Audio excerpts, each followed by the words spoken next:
ngaos Minhajul Thalibin. Ini sudah sampai bab salam. Kemarin bab sujud, sekarang bab salam ya. Bismillahirrahmanirrahim. Watsani asyara assalam. Ya, kita tahu secara i'rab kalau sani pakai i'rab isim mangkus, tapi untuk asyara tetap mabni nasab.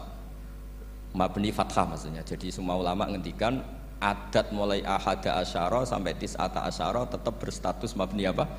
Fathah. Sehingga di Quran inni ra'aitu ahada asyara kaukaba. Terus di surat Mudassir alaiha tis'ata asyar. Padahal itu jadi mubtada muakhir. Berarti alaiha itu tetap yang ngatasin neraka tis'ata asyara utawi 19. Tetap bacanya bukan tis'atu asyarin tapi tis'ata asyara. Jadi kita tahu secara hukum nahwu adat mulai ahada asyara sampai tis'ata asyara itu mabni apa? Fathah. Cuma khusus sani asyar yang saninya ini berstatus mangkus karena ada yaknya itu. Watsani asyar assalam wa aqalluhu assalamu alaikum wal asoh jawazu salamun alaikum. Qultu al asoh al mansus la yujzi'uhu. Jadi ulama itu ya lucu. Yang satu bilang al asoh boleh salamun alaikum tanpa al. Tapi kata Imam Nawawi al asoh harus assalamualaikum. Sama-sama diklaim sebagai kaul paling apa? Asoh. Karena seperti kita tahu dalam bab fikih perkhilafan ulama itu rahmat. Ya saya ulang lagi, perkhilafan ulama itu rahmat. Contohnya ya ini, saya ulang lagi ya. Nomor 11 itu. Wasani asyar iku assalamu. Ya terus di sini disebut wa aqalluhu iku assalamu alaikum pakai al assalamu alaikum. Wal asohu te kaul sing asoh iku jawazu salamun alaikum olahe nglafatno muk salamun alaikum. Terus kultu dawe Imam Nawawi al asoh al mansus la yujzi'uhu wallahu a'lam. Jadi menurut Imam Rafi'i boleh salamun alaikum tidak pakai apa? Al. Itu juga diklaim sebagai al asoh. Tapi menurut Imam Nawawi yang al asoh harus assalamu alaikum, tidak boleh salamun alaikum. Terus wallahu a'lam wa annahu la tajibun niyatul khuruji. Jadi ketika Anda salam tidak harus niat keluar dari apa? Salat. Dengan kamu salam berarti otomatis keluar dari apa? Salat. Nah ini menjadi problem menurut pemikiran banyak ulama karena ketika masuk sholat harus niat masuk sholat. Karena ketika kita takbir kan bisa takbir demo, ya kan macam-macam kan. Makanya untuk membedakan itu kan niat. Memang ini kata ulama bukan kata saya. Sekedar melafadzkan takbir ini kan demo ya takbir. Kamu kagum sesuatu juga takbir. Orang Indonesia itu kadang orang nggak sholat pun bilang subhanallah, memang sudah jadi bahasa nasional. Kalau kaget tuh bilang. Saya punya kenalan Cina itu kalau punya uang ya mohon alhamdulillah. Tak tanya kok bilang alhamdulillah. Orang-orang Islam tuh kalau seneng bilang alhamdulillah. Yang ribet itu kubu sebelah. Kalau orang NU mau layasol itu malah tanya, Gus itu doa orang makan. Kok bisa? Biasanya orang NU kalau makanan sudah keluar mau layasol, ribet kan? Aduh repot itu. Jadi kadang-kadang wiridan itu sudah jadi bahasa nasional. Jadi Cina orang nggak sholat tuh kalau punya uang ya bilang alhamdulillah. Kadang orang yang nggak sholat tanya, datang ke saya, insya Allah. Ya ribet, makanya ulama itu berdebat. Lafaz-lafaz seperti ini itu apakah wiridan, apa adat? Nah untuk membedakan adat dan yang lain maka dibutuhkan niat. Makanya Allahu Akbar harus niat untuk masuk sholat. Nah normalnya salam juga harus niat keluar sholat. Biar karena masuknya niat ya keluarnya harus niat. Itu menurut sebagian ulama. Tapi sebagian yang lain enggak lah, kalau selesai tidak perlu niat. Tapi tadi sebetulnya ada problem, jangan-jangan salam ini salam adat. Kebetulan ada temannya masuk terus bilang assalamualaikum, nanti temannya jawab waalaikumsalam. Itu ada kisah nyata. Ini memang naif betul ini. Ada orang alim sholat. Nah, ketika ada yang mau lewat itu kan dihadangi begini ya. Jadi dihadang gini ya, itu Febidin. Yang lewat tuh karena saking nggak pernah ngaji malah tidak salaman. Kagetnya bukan main itu. Ada orang sholat, ada orang mau lewat, kan kesunatannya dihadang begini. Sisi ini santai saja malah ngajak salaman. Wis ribet ngadepi orang ndak tahu itu ribet. Ya tambah bingung kan, diliwati saja bingung apalagi sekarang diajak salaman. Kan memang nggak sambung kulturnya itu nggak sambung. Nah, itu kalau bilang assalamualaikum terus pikir kamu waalaikumsalam. Ya ribet memang ngadepi orang nggak tahu itu ya ribet. Makanya ya agama ini ngelola agama ini memang. Nah barokahnya ngaji fikih itu beginilah, saya sering cerita. Misalnya kita hafal fikih, takbir itu wajib, rukun. Tapi bentuk ngangkat tangan itu sunnah. Itu barokahnya Masya Allah. Andai kan kita menentukan kaifiyahnya, mungkin kita sok suci. Itu pernah ada peneliti cerita ke saya, Gus saya ini orang NU itu pusing. Kenapa? Takbirnya beda-beda. Ada yang terlalu semangat, Allahu Akbar. Apalagi yang was-was, wah itu semangatnya Masya Allah. Malah ada yang tanya, itu takbir berkali-kali itu madzhab apa? Jadi orang was-was cobalah bertobatlah itu, jangan sampai jadi madzhab baru. Kalau yang was-was orang bodoh gak masalah, coba kalau dia orang alim alama, nanti muridnya juga niru, oh ternyata takbir yang saya itu 3 kali itu. Oh ternyata takbir yang saya itu 7 kali. Itu kalau dia jadi imam, kalau dia jadi makmum nyampai ini pinggirnya sampai pinggirnya takut kan bulan baleni. Ada yang kayak orang nggak punya uang, Allahu Akbar tangannya diangkat separuh saja enggak. Itu kan, tapi itu enggak ngefek di Indonesia karena dari awal kiai-kiainya ngajarin ngangkat tangan itu nah caranya juga agak ditentukan, terserah kamu. Begitu juga mau sisihkan tangan itu juga sunat. Sehingga kalau sampai ke Turki atau kemana-mana itu ada yang kayak orang baris, ya kan, habis takbir ya sudah, ada yang sendakapnya beda-beda, ada yang nutupi iga yang hilang katanya sampai begini, ada yang santai begini, pokoknya nggak jelas. Sehingga itu kalau di militer ini ada Pak Dandim itu juga bingung ini nggak protap ini kan. Tapi kalau di fikih itu memang kalau sekali nggak diwajibkan terserah masing-masing. Ada yang kayak orang baris, ada yang sendakep begini, katanya apa, nutupi iganya yang hilang. Ada yang sambil rasa-rasa, macam-macam. Tapi barokahnya ilmu fikih itu diputuskan memang dari awal tidak wajib. Yang wajib itu takbirnya. Maka duduk juga begitu, meskipun kita sepakat duduk tahiyat ula namanya iftiros, duduk tahiyat akhir namanya tawarruk. Itu harus kita vonis, kita hukumi sunnah. Cara seperti itu sunnah. Wa ayyu qu'udin qa'ada sohat sholatu, seperti kemarin di Minhajul Thalibin. Dengan duduk gaya apa saja, sholatnya tetap sah. Sehingga kalau kita di Arab, misalnya pas haji, orang Arab itu memang ya agak kacau. Orang Indonesia itu kalau sholat duduk, itu kan memang benar-benar sakit. Sakit sudah agak mau mati itu benar-benar sholat baru duduk. Orang Arab itu enggak. Sholat duduk pakai kursi, sof itu nggak ada orangnya, ada kosong, itu jalan kaki kursinya di bawah. Wong bawa kursi kuat kok sholat duduk. Kalau orang Jawa kan, saya juga iskal, orangnya kalau bawa kursi kuat dipindah-pindah tapi kok sholatnya. Kalau orang Jawa agak kebayang, kalau sholat duduk emang bener-bener sakit. Terus saya pernah ditanya lagi sama orang, Gus di Mekah itu kok banyak orang bawa HP, terus kalau ditelepon diangkat soli, itu mazhab apa? Mazhab geblek kata saya. Tapi ini kan orang Arab, kan seakan-akan terus mewakili internasional kan, karena pusat banyak tuh. Ditelepon digoleki telepone wong sae akeh golek ini tok wis kangelan ya. Warang ketemu soli patene. Nah, kita kan diajarin di kiai-kiai Indonesia kalau itu membatalkan apa? Salat. Jadi ribet. Nah barokahnya kitab-kitab seperti ini, meskipun kita di Indonesia itu mengikuti panduan yang diarahkan atau yang dibagukan oleh ulama-ulama dulu. Nah Indonesia itu makanya berkah. Saya sering ketemu ulama Mekah itu kalau muji haji Indonesia luar biasa.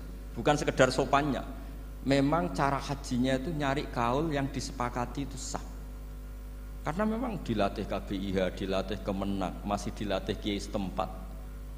Meskipun niatnya ya kadang tidak baik. Saya pernah tak tanya, kenapa kamu latihan haji sebegitu? Kalau sholat kok enggak? Sholat gak sah, gak apa-apa, Gus gak bayar, ini kaji. Oh ternyata dia itu sholat bedino ratau kursus baik kulol. Bareng apa kaji oleh takok tenan, tak takok. Oh sholat kira tahu takok, nak kaji kok takok. Nak sholat rasa gak iman, Gus gak bayar, ini kaji. Cuma jebule kurang ajar kata saya. Jadi ternyata sekarang terkuak. Kenapa orang-orang awam tuh kalau kaji kok semangat belajar?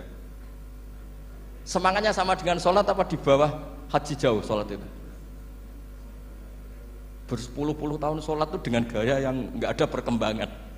Tapi haji pisan langsung keren. Ternyata karena bayar ya. Apa perlu ditiru? Sholat harus bayar supaya ini supaya. Ya itu alasannya itu. Nak haji rasa berat Gus, apa? Bayar Gus. Nak sholat rasa kok nggak bayar wae maksudnya. Padahal kalau kita ngikuti as-sholat imaduddin, sholat dengan haji itu afdal mana? Afdal sholat, harusnya lebih serius belajar sholat ketimbang belajar haji. Tapi setahu saya nggak ada kan KBIS itu, kelompok bimbingan ibadah sholat. Jadi ini kritikan saya, semoga didengar ya. Cobalah. Padahal riyen Raden Asnawi yang dikarang pesolatan supaya orang itu sholatnya benar ya, sholatnya benar. Ya jadi ngaji fikih seperti ini setidaknya Anda menjadi tidak mudah mengadili orang lain, bahwa sholat itu yang takbir tok yang wajib, misalnya baca ya Fatihah tok, sehingga kalau ada imam lupa baca surat ya gak apa-apa, memang dari tidak wajib. Jadi pemilahan wajib dan tidak ini penting supaya tidak menghakimi pada yang lain. Jangan sampai perilaku kesolehan itu menjadi bentuk yang mengadili, nggak boleh. Itu Pak Kapolres, kalau di ilmu fikih itu ada ulama penjaga ilmu itu ekstrim-ekstrim. Dulu ada sahabatnya Nabi namanya Jabir bin Abdullah, ini ada di kitab Bukhari, di kitab sholat. Ya maksudnya al ilmu tentang sholat. Itu semua yang di masjid itu sudah pakai jubah, pakai gamis. Kalau orang Indonesia mungkin ya pakai hem, pakai baju batik, pakai. Itu dia datang malah gamisnya dicopot, gamisnya dicopot, imamannya dicopot, terus tinggal pakai satu sarung, terus dicancang di sini akidan benatorofaihi ala atik, dicancang begini, kayak cerita-cerita di perang pahlawan itu, hanya dengan pakai sarung satu dikalungkan gitu. Terus ada orang-orang tabiin bilang gini, ungzuru ila ashabi Rasulillah, ini sahabatnya Nabi kok sholat dengan cara seperti itu, nggak islami banget ya, nggak keren banget lah. Terus kata Jabir bin Abdullah, saya sengaja melakukan ini supaya kamu tahu bahwa batas aurat yang dimaksud Nabi seperti ini. Shalla Rasulullah sallallahu alaihi wasallam fi izarin wahid akidan baina tarafaihi ala atiki. Saya pernah melihat Nabi sholat seperti saya ini. Tapi barokahnya itu akhirnya diketahui kalau batas auratul rajul hanya mabena surah war rukbah. Andai kan tidak ada perilaku Jabir seperti ini, orang akan ngira bahwa syaratnya sholat itu harus pakai jubah, syaratnya sholat harus pakai hem. Akhirnya orang-orang yang kebetulan tidak pakai jubah, tidak pakai hem bingung. Misalnya dia katoan seperapat, pakai kaos, neng tengah hutan, rasa sholat, ngaku ranggo jubah, ribet kan? Artinya apa? Ilmu ini harus dijaga konstitusinya, barokahnya perilaku Jabir ini, orang tahu batas aurat. Jadi yang lainnya itu mukamilah atau kesunatan. Nabi juga seperti itu. Semua sahabat itu tawaf itu musyatan, berjalan. Tapi Nabi sebagai tokoh dan pas itu sehat. Saya ulang lagi, pas itu sehat. Ini hampir semua ulama bilang pas itu Nabi sehat. Nabi malah naik unta. Itu kata Imam Nawawi dalam kitab Masmu', Nabi naik unta itu lebih afdol ketimbang yang jalan. Padahal trennya ibadah kan al-ajul biqadrit ta'ab. Karena apa kata Imam Nawawi? Itu menjadi konstitusi ilmu bahwa syarat sahnya tawaf tidak harus jalan. Andai kan Nabi saat itu kok ikut jalan, maka dikira di antara syarat sahnya tawaf harus jalan. Maka kita kebingungan ketika pakai kursi roda karena tidak punya rujukan hukum. Tapi barokahnya Nabi pakai berkendara, orang menjadi tahu oh Nabi itu berjalan itu tidak menjadi syarat sah. Berkendara juga boleh. Ya ada juga sahabat yang sengaja omong-omongan, maksudnya tawaf kan kudune meneng wiridan, tapi ada aja omongan untuk menunjukkan kalau ngomong itu tidak membatalkan tawaf. Sampai seperti itu ulama menjaga konstitusi ilmu. Makanya nyuwun sewu kayak kita ini yang anaknya tokoh, apalagi ini di sini ada Gus Albab, termasuk ada saya, yang anak-anaknya tokoh itu memang sudah harus mulai biasa lah. Karena dulu kalau soleh kebangetan itu ngel-ngel orang. Abu Bakar, saya tak cerita, Abu Bakar itu soleh banget. Saking solehnya itu, ini nggak akan ada yang niru, saya yakin. Beliau itu hari pertama diangkat khalifah, hari berikutnya masih dagang di pasar. Singkat cerita ditegur supaya tidak usah dagang, dicukupi negara. Beliau setuju, dapat gaji. Setelah mau meninggal, semua gajinya itu disuruh ganti uang pribadi karena beliau merasa tidak nyaman. Wong mengkhidmati negara kok minta uang, ganti soal uang pribadi, diganti. Nah, itu ya tentu tidak wajib, pejabat juga agak minat niru. Nah tapi lucunya apa? Sayyidina Umar ketika Abu Bakar sudah meninggal itu kritiknya lucu. Kamu itu solehnya berlebihan. At-ab taman ba'dak. Sing repot sing genti. Nak soleh kok aja nemen-nemen. Mesti nak soleh ya dikira-kira lah, aja nemen-nemen. Sakake sing ngenteni repot. Makanya saya sering jagungan sama putra-putrane Mbah Mun itu keluarnya gitu. Abai wis alim, ganteng, pengaruhnya gede. Aduh, diterima semua pihak, repot sing genti. Mulane kula nu husnudzon ana kiai kok pas-pasan iku mesti wis dianggap strategi lah dengan cara seperti itu. Loh iya loh, kalau misalnya kita hanya Kapolres itu anak kita kan bisa Kapolda. Tapi kalau kita sudah Kapolri itu anaknya juga jadi Kapolda, belum kayak bapaknya kan. Jadi Kapolres belum kayak. Tapi kalau bapaknya hanya Kapolres kan anaknya masih gampang lah, nanti Kapolda sudah ngelangkai kan. Jadi kadang-kadang itu artinya ulama dulu itu hebat cara. Makanya kamu jangan kaya-kaya banget, jangan sukses-sukses banget. Kasihan anak kamu nanti ini. Kasihan.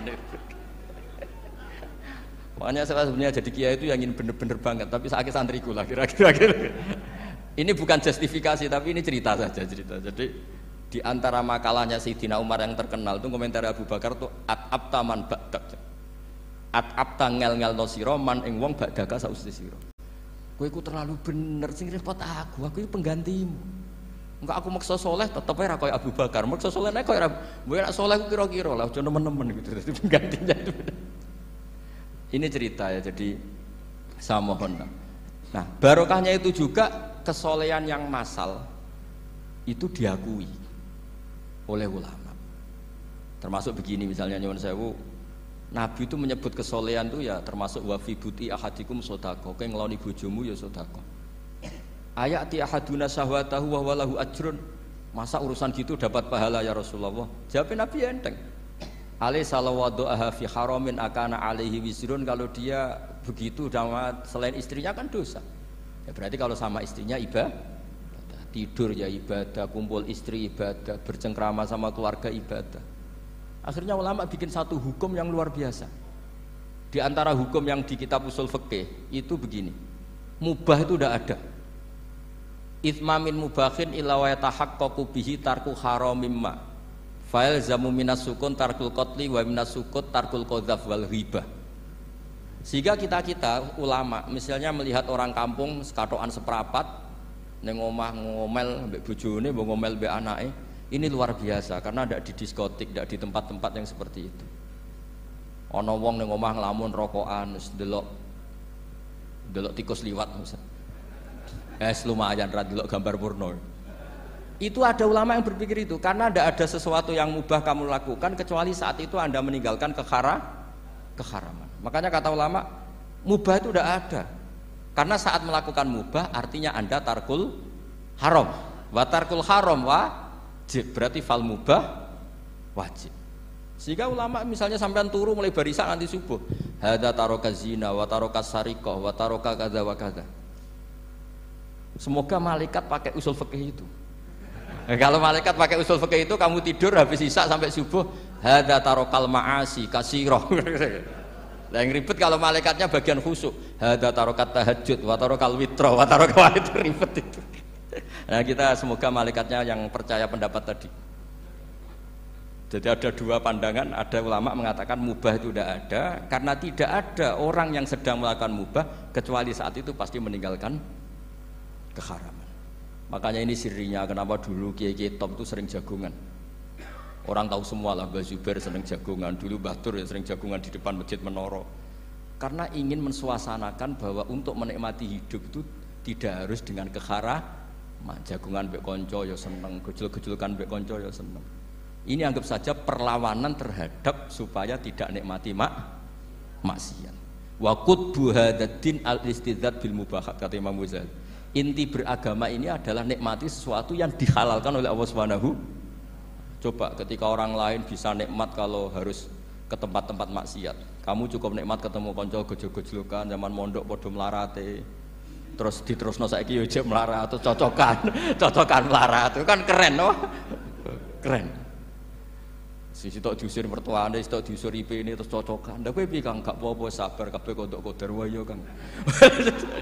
Wah itu ibadah yang luar biasa. Mergo ridho sama kodok kodar, dia tidak perlu cari nyuwun sewu hiburan yang maksiat. Nah, saya berharap ulama-ulama Indonesia itu mengikuti jejak ulama dulu. Ulama dulu itu kalau ibadah itu ya seperti itu. Jadi jangan hanya melihat ini semalaman kok tidur, tidak witir, tidak tahajud. Oke, dia memang nggak afdol, nggak sempurna lah, macam kiai pas-pasan naik kan. Tapi ya jangan lihat tarokal witro wa tarokat tahajud, tapi kamu juga harus lihat tarokal dahab ila nikla wa tarokat dahab ila mahalil mak. Siap, yo sekali-kali muji orang susahnya apa sih? Suudzon itu dikurangi lah, sekali-kali muji orang lah. Jadi kalau ada orang tidur hada tarokal maasi, alhamdulillah, meskipun ya rada damu sidik tarokal maasi wa tarokat toat, ya sudah lah gak apa-apa lah. Tapi nah di sini terus kualitas. Nah dengan cara itu Anda bisa membaca Quran secara fasih. Wa min ayatihi manamukum billaili wan nahar. Lu kenapa sekedar tidur kok dianggap wa min ayatihi? Di mana-mana ayat itu kan hal-hal yang luar. Ini tentang tidur saja kok dianggap ayat. Itu bisa dimaknai keren kalau Anda pakai kaidah usul fikih, yaitu dengan tidur berarti Anda meninggalkan sekian maksiat. Sehingga disebut wa min ayatihi manamukum billaili wan nahar. Nah, saya berharap konstitusi seperti ini jalan terus. Ya saya baca ya sampai salam selesai. Wa akmaluhu assalamualaikum warahmatullahi marroten yaminan wasimalan multafitan fil ula hatta yura khadduhul aiman. Tapi itu hanya akmal ya. Jadi ukuran paling sempurna kalau salam itu melengak ke kanan sampai dengan pengandaian ini bisa dilihat dari belakang. Tapi tetap saja itu ukuran apa? Akmal, tidak menjadi syarat sah.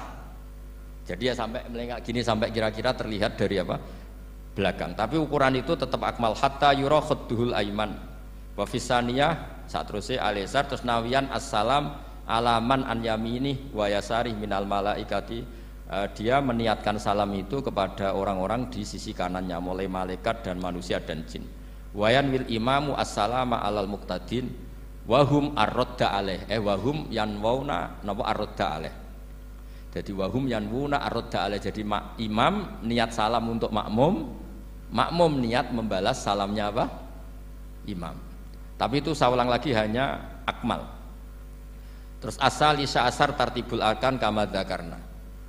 Jadi pentingnya, jadi jangan kira terus ngaji kalau wasunanuhu wa akmaluhu tidak penting, itu penting sekali. Barokahnya status akmal dan sunnah ini kita tidak mudah menvonis orang lain karena kita tahu ibadah itu hanya berstatus sunnah. Coba kalau nggak ada ketentuan itu, kita akan mudah menyalahkan orang. Salam kok orang melengak blas itu sholatnya sah atau orang? Padahal dari awal melengak itu statusnya hanya sunnah. Kemudian untuk penutup supaya ini clear ya, saya pernah baca di Syarah Bukhari yaitu Fathul Bari. Nabi itu kalau setelah salam itu mukbilan biwajihi alal hadirin. Jadi Nabi langsung menghadap ke timur, andikan Indonesia menghadap langsung ke timur. Tapi uniknya para syurahul Bukhari itu menganggap itu tidak satu sunnah yang tidak jadi satu sunnah yang permanen. Tapi kata para syurahul hadis, siapapun boleh melakukan gerakan yang bisa memaklumatkan kalau sholat itu selesai.